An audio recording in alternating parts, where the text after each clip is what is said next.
जय जय श्री राधे। श्री सद्गुरु देव भगवान की जय हो।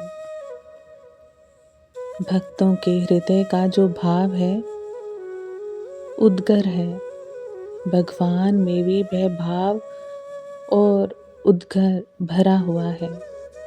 जब गोपियाँ परस्पर में इकट्ठी होती हैं तब प्रेम की चर्चा करती हैं। उनकी ऐसी इच्छा होती है कि हमारे शरीर का चूरा बना लिया जाए, उसके ऊपर भगवान लेटे तो हम मुग्ध हो जाएं। आरे से लकड़ी काटने पर जो लकड़ी के कण झड़ते हैं उसे चूरा कहते हैं। चंदन का चूरा आटे के समान महीन होता है। शंका होती है कि जब शरीर का चूरा बन जाएगा तो उस चूरे में जान तो रहेगी नहीं, तो फिर मुग्ध कौन होगा। किंतु उनका भाव ये है कि उस चूरे के अंदर भी हमारी जान कायम रहेगी। आपको मालूम होना चाहिए कि इसमें भी एक छोटी सी कहानी है, वह लोक भक्ति है। कहीं ग्रंथ की भी हो तो हमें मालूम नहीं। एक समय की बात है, नारद जी भगवान के परम धाम में गए। यहाँ परम धाम का मतलब द्वारिकापुरी है। भगवान श्री कृष्ण उस समय द्वारकापुरी में वास करते थे। नारद जी ने जाकर पूछा, प्रभु आपको सबसे बढ़कर प्रिय कौन है? सबसे बढ़कर किसकी भक्ति है? उन्होंने कहा, गोपिकाओं की। नारद जी को ये बात जची नहीं। तदंतर एक दिन नारद जी पुनः आए। भगवान लेटे हुए थे। नारद जी ने कहा, आप आज ऐसे पलंग पर क्यों सो रहे हैं? भगवान श्री कृष्ण बोले, हमारी अंगुली में चोट लग गई है। नारद जी ने कहा, महाराज इस घाव की पूर्ति जल्दी कैसे होगी? भगवान बोले, यदि प्रेमी भक्त के खून में पट्टी भिगोकर इस पर लपेटी जाए तो जल्दी आराम हो जाए। नारद जी ने कहा, अच्छा महाराज, इसके लिए मैं चेष्टा कर रहा हूँ। कृष्ण बोले, जरूर करना चाहिए। तदंतर संसार में जितने भक्त कहलाते थे उनके पास नारद जी गए और बोले, भक्त जी भगवान की अंगुली में चोट लग गई है। उसके औषध्य के रूप में भक्त के खून की बड़ी आवश्यकता है। यदि अपना खून दे दें तो उसमें पट्टी भिगोकर भगवान की उंगली पर बांध दिया जाए जिससे वे अच्छे हो जाएं। उन्होंने कहा कि नारद जी बात तो ठीक है, किंतु हम ऐसे भक्त नहीं हैं जिससे हमारे खून की पट्टी से भगवान को आराम आ जाए। हम तो साधारण आदमी हैं।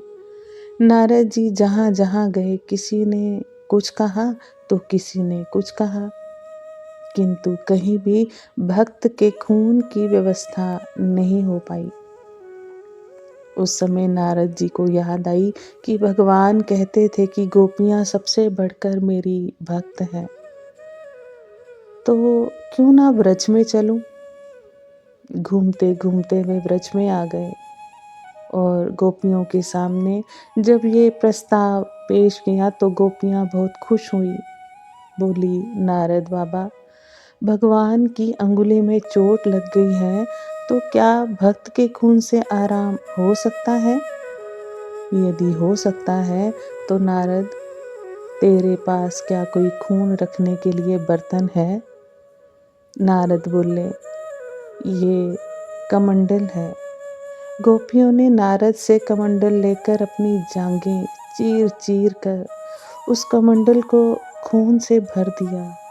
और कहा, नारद जी, हम में तो ऐसी भक्ति तो नहीं है, पर हमारा खून यदि भगवान के काम आ जाए तो हमारा जीवन सफल हो जाए।